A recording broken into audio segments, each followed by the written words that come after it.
In this question, in the circuit shown, all the capacitors are identical. Initial the switch is open and only the capacitor A is charged. तो initially इस पे कुछ charge है Q minus Q वगैरह. After the switch is closed and a steady state is reached, charge on capacitor A becomes 5 microcoulomb. What is the initial charge on this capacitor? तो A पे initial charge कितना है ये पूछा जा रहा है. हमें final charge दिया गया है 5 माइक्रोकुलम. स्टेडी स्टेट का मतलब है कि जो भी चार्जेस फाइनली आना था सब पे आ गया होगा और करंट का फ्लो होना बंद हो गया होगा. और यहाँ पर हर जगह पर कैपेसिटर है, जहाँ भी कैपेसिटर है वहाँ पर करंट के फ्लो होने बंद हो जाते हैं. तो सपोज़ इसको हमने क्लोज़ कर दिया है. क्लोज़ करने के बाद में हम सर्किट को ऐसा कर लेते हैं कि अगेन ड्रॉ कर लेते हैं यहाँ पे, जिससे कि सर्किट हमें थोड़ा सा इजी लगने लगे, इजी दिखना स्टार्ट हो जाए. तो that is called redrawing a circuit. तो for redrawing I am marking some points on it. Suppose मैं कुछ पॉइंट्स यहाँ पे मार्क कर रहा हूँ. इसमें लेट्स से कि मैं इस पॉइंट को मार्क कर देता हूँ पॉइंट बी, और जितने कैपेसिटेंस हैं वो सभी सी के इक्वल है. यहाँ पे all the capacitors have capacitance equal to C.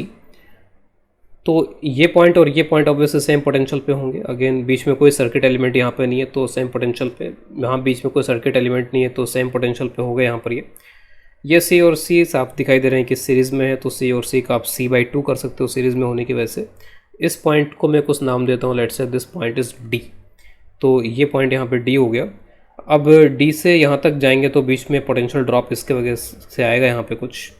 तो इस पॉइंट को मैं E से रिप्रेजेंट कर देता हूँ. It has different potential than this point.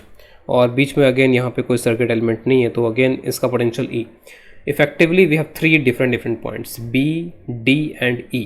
A को मैंने इसलिए इंक्लूड नहीं किया क्योंकि A ऑलरेडी इसके साथ था, और C क्योंकि कैपेसिटेंस था तो इसलिए उसको भी इंक्लूड नहीं किया गया. तो B, D and E we have 3 points. इन 3 पॉइंट्स के अक्रॉस यहाँ पर आप सर्किट को रीड्रॉ कर लो.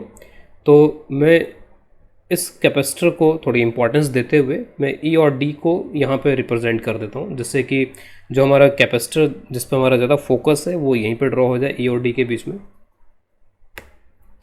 फिर उसके बाद बाकी कैपेसिटर्स आप देख लो यहाँ पे. तो जैसे अब मैंने कहा था कि इन दोनों को आप ज्वाइन कर लो और ज्वाइन करके आप C/2 कह दो क्योंकि सीरीज़ में यहाँ पर ये.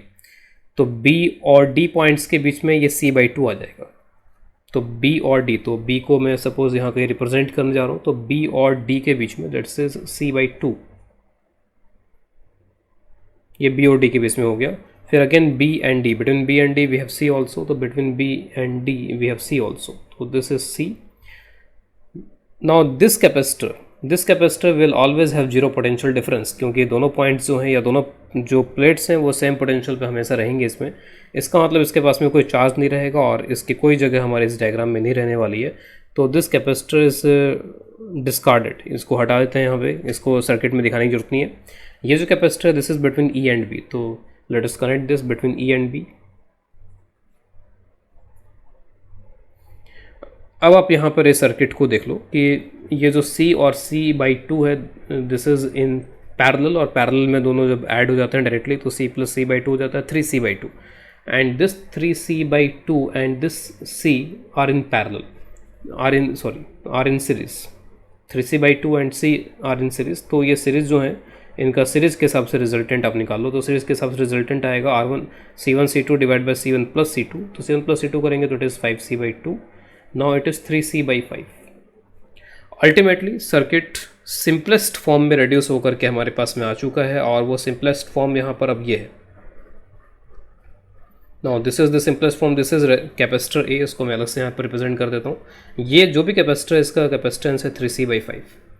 अब सिंपली ये जो सिचुएशन है उस सिचुएशन को आप इससे कंपेयर करो कि दो कैपेसिटर्स को आपने पैरेलल में कनेक्ट कर दिया है, दोनों पे इनिशियली चार्ज था या किसी एक पे चार्ज था, कुछ ऐसा है. तो जब भी आप दो कैपेसिटर्स, जस्ट मैं इसको एक अलग से इलस्ट्रेट कर देता हूँ यहाँ पे, इसके पीछे जो थ्योरी मैं यहाँ पे यूज़ कर रहा हूँ. अगर कोई भी दो कैपेसिटर्स हैं C1 C2, उन पे इनिशियली कुछ भी चार्जेस है, लेट्स से कुछ इस तरीके के चार्जेस थे इन पे इनिशियली, यहाँ पे इनको आप कनेक्ट कर देते हो इस तरीके से. तो कनेक्ट करने के बाद अल्टीमेटली ये होता है कि फाइनली चार्ज का रीडिस्ट्रीब्यूशन होता है, और रीडिस्ट्रीब्यूशन होकर के इनके आपस के पोटेंशियल डिफरेंसेस इक्वल हो जाते हैं. जितना पोटेंशियल डिफरेंस इस पे होगा उतने पोटेंशियल डिफरेंस इस पे होगा, या ये कह लीजिए कि इस प्लेट और इस प्लेट के पोटेंशियल आपस में बराबर हो जाते हैं, इस प्लेट और इस प्लेट के पोटेंशियल आपस में बराबर हो जाते हैं, और उससे इनका पोटेंशियल डिफरेंस और इनका पोटेंशियल डिफरेंस इक्वल हो जाता है.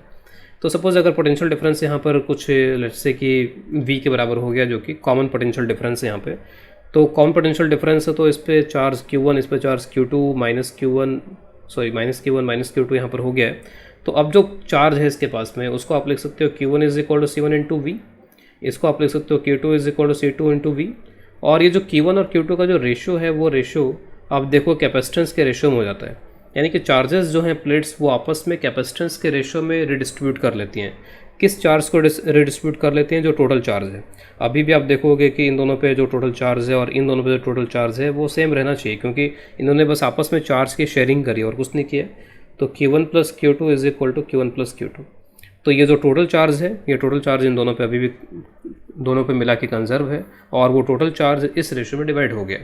तो इसी का मैं यहाँ पर यूज़ करने वाला हूँ। तो इसका कैपेसिटेंस इससे और इसका कैपेसिटेंस 3C/5।